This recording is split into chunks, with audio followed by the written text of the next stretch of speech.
Hello, everybody. Welcome to this press point with the LIBE chair, Juan Fernando López Aguilar, and the Commissioner for the Security Union, Julian King.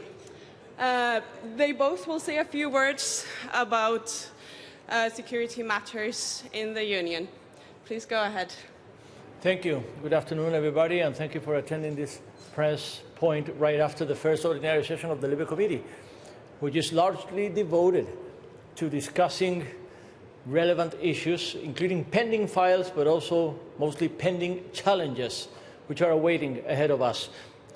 Security is close to the LIBE Committee heart and concerns, most important concerns. We have underlined our commitment to security right from the start. We have welcomed so warmly Commissioner King all along the way through his delivery, and we have discussed thoroughly his presentation of the 19th report on the Security Union strategy, which includes an overview of the pending files, mandates for negotiation, which include content online, the problem of cybersecurity, but also points of disencounter so far, as it is the case of the e-evidence initiative taken by the Commission, which is of importance that we unblock and riddle somehow in the foreseeable future. But we have also challenges regarding implementation, making sure that member states are at the height of this challenge, making sure that technology and political will go hand by hand, not only on the side of the bad guys challenging the European Union in every possible way, but also on the side of the lawmaking, decision-making process of the European Union, which include both the Council and the European Parliament as co-legislators, following up every initiative being taken by the Commission. And there are also some important and relevant files that we'll have to go through, as it is the case of making sure that all of the anti-money laundering directives are fully implemented by each and every member state, regardless of the political difficulties or challenges that a particular member state might be undergoing in a particular point of time, because it is of the essence to tackle the financiation, not only the ways and means through the net, to tackle the financiation of all of the challenges to European security. And as for terrorism, we are well aware that once upon a time that was a challenge that was put just to some member states, including the one I come from, Spain, but now it's a challenge which threatens the security of all of the European citizens, north, east, west, south, no matter where, no matter how. We have to be at the height of the challenge, including tackling, as I insist, cybersecurity and hybrid threats.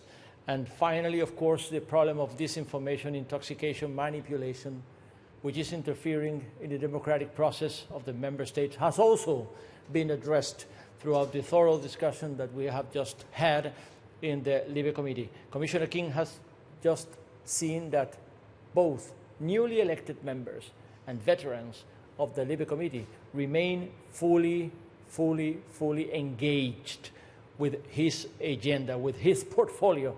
And we're only looking forward for the months to come, up until the next Commission is in place under the leadership of the President-elect Ursula von der Leyen, that we will keep up the same pace of intense dialogue that we have always enjoyed with Commissioner King. Thank you. Well, thank you. Thank you for the invitation today, right at the start of the work of the newly formed LIBE Committee. I think it shows how important we all feel this agenda is, and I'm grateful that we've been able, right at the start, to, as we say in English, get cracking on the work that we have before us. We had a review of the things that we've worked on together recently to tackle the challenges from terrorism, from cyber challenges, cyber-enabled disinformation, hybrid threats, the measures that we've been taking to try and better secure our critical digital infrastructure.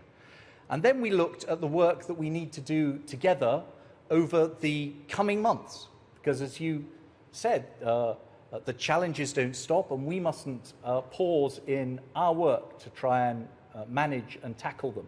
So while we're waiting for a new commission to come in later in the year, over the coming months we are going to continue to try and make progress on a small number of outstanding legislative proposals, tackling illegal terrorist content online, trying to make progress on so-called e-evidence, that is getting access to electronic evidence that is held in another jurisdiction, on cyber, to get an agreement which isn't necessarily in the Libe Committee, it may be in the ITRA Committee, on building a network of research competence centres across Europe to drive forward our investment in research on cyber security. We also looked at some of the non-legislative pieces of work that we need to do together over the coming months. We need to continue our work on tackling disinformation, as you underlined. Cyber-enabled interference in our political debates, in our political processes, our elections. We're going to produce a detailed report and assessment of what happened in the run-up to and during the European parliamentary elections, and we're going to produce our first review of the Code of Practice on tackling disinformation that we agreed last year with the big social media platforms. Both of those are important pieces of work as we continue to develop our thinking on how we can work better together to close down the space in which those who are trying to peddle disinformation to divide our societies can work. And lastly, between now and the end of the year, we're going to continue the process we've begun to work together with all of the member states to look at how better to secure our critical digital infrastructure, in particular, how to secure 5G networks. This is a shared European challenge that we're going to meet by working together. The last thing that we touched upon, a number of the questions referred to this, is the need on the things that we have already agreed to make sure that we do what we've agreed to do. That's us as the institutions, but crucially also the member states. Implementation, implementation, implementation. It's vital in all policy areas, but it's particularly important in this area of security. As you say, some of these points are covered in the latest Security Union report that has come out today. Thank you. Thank you, Commissioner King. Thank you, Mr. López Aguilar. I see there's a question. Please go ahead. Just. Yes, my name is Nikolai Nielsen. I'm a journalist at the EU Observer. I had a question for Commissioner King.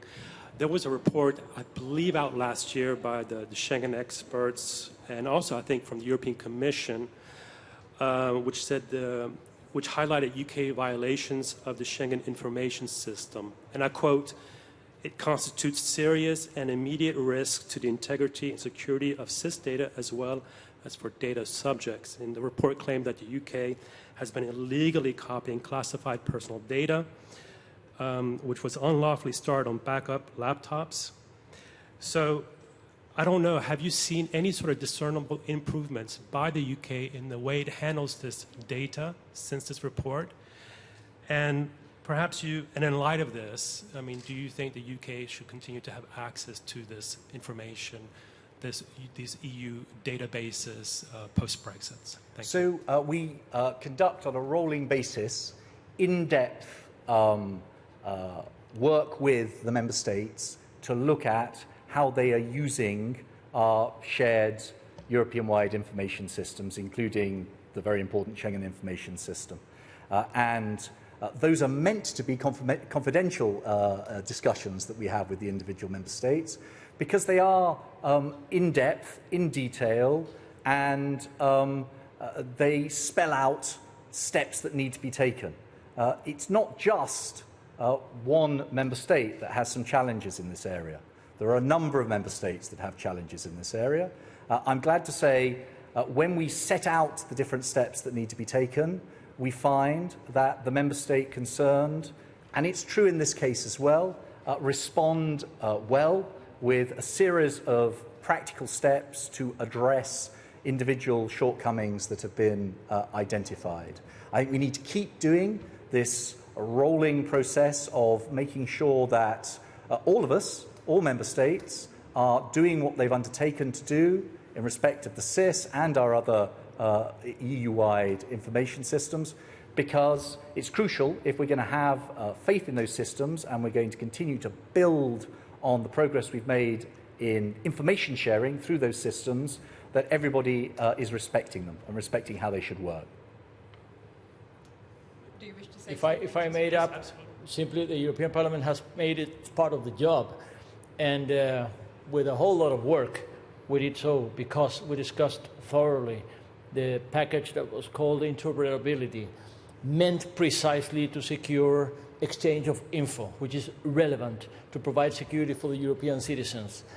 And after the wave of terrorist attacks and all of these events that were in the outset of the security alert that was prompted across the European Union member states back to 2015, 2016, we understood so clearly that exchange of info was needed.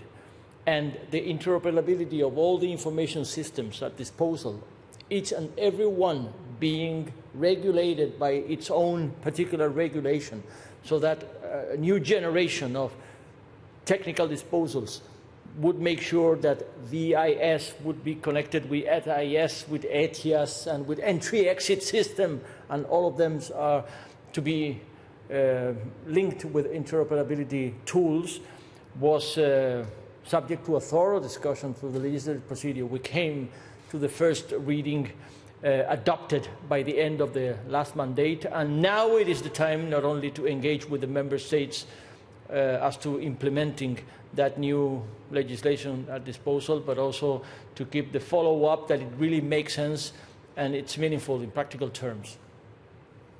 I have just one more question on PNR. Yep. If I may. Yes, go ahead. Yes, Commissioner King, you mentioned that you were making it harder for terrorists to travel. And I was thinking, I'm assuming you were talking about PNR at that moment. And but Ms. Sophie Intveld had mentioned in Germany a 99.7% false hit rate on PNR. So I was wondering, how do you square that? I mean, So the series of measures that we've taken over recent years to increase the knowledge that we have about who is coming in and out of our shared space, both in order to close down the possibilities for terrorists or others who wish us ill through violent extremism to travel, but also those who are simply engaged in criminal and serious criminal activity, includes new controls at the external frontier. So we changed the regime for Schengen border checks. It includes new information sharing systems. So we reinforced the Schengen information system. We have agreed and we are building a new entry-exit system and a pre-clearance system for visa-exempt third countries, ETIAS. These are part of the information network that we will have in order to know more about who is coming in and out of our shared space. One part of that, an important part of that, is PNR. That is having information on people who are flying into our airports, including from third countries. And PNR is something that works. It's been shown to work in tackling serious and organised crime and in helping us to be more secure against terrorism. There is a challenge in the implementation of these different systems. I'm glad to say that the EU member states have made now significant progress in implementing PNR, and we're going to continue to work with them to make sure that these systems work effectively. There is some feedback on so-called false positives. That sounds rather disturbing. What it means is that somebody's name pops up in the process of the PNR system working. It is then checked by individual law enforcement officers involved in making the PNR system work, and it's only where there is a justification for any further action that further action is taken. So the fact that there are a number of false positives means that there is somebody perhaps called John Smith who has been travelling, and amongst the population of John Smiths, their name is picked up. It's only if there is particular information pertaining to that John Smith individual that any further action would be taken.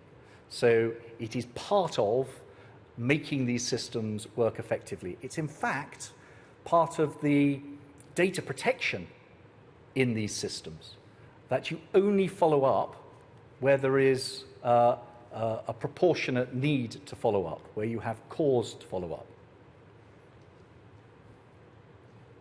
Any further questions? Thank you very much.